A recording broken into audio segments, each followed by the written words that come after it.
Bizim babam kızı. Ay maşallah çiçeklerin olsun maşallah. Çakızım benim. Bu çiçeği.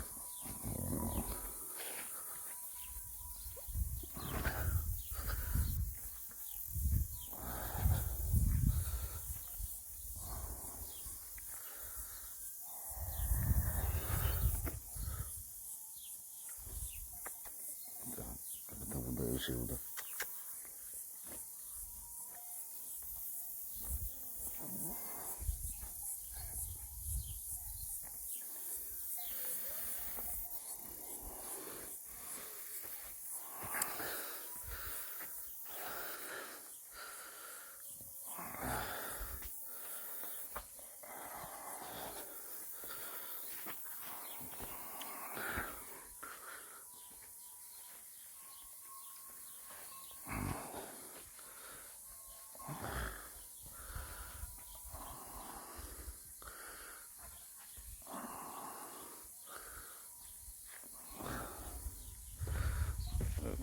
Çok yorulum.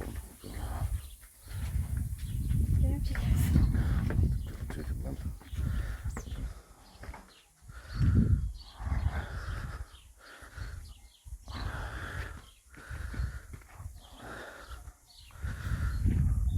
Günaydın.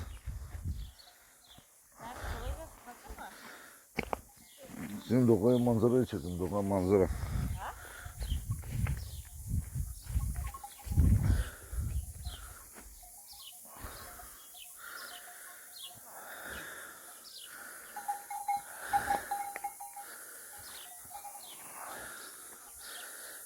Nasıl ya?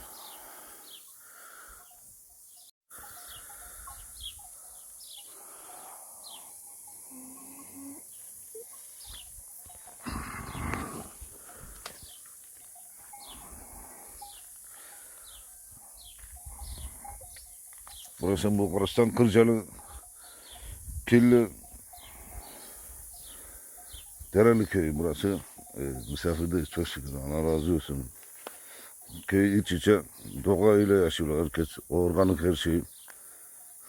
Arkadaşlar görüyorsunuz buraları. Her şey güzel burada. Her şey olduğu gibi duruyor eski bana. Bak kız güzel kız da burada güzel kızı.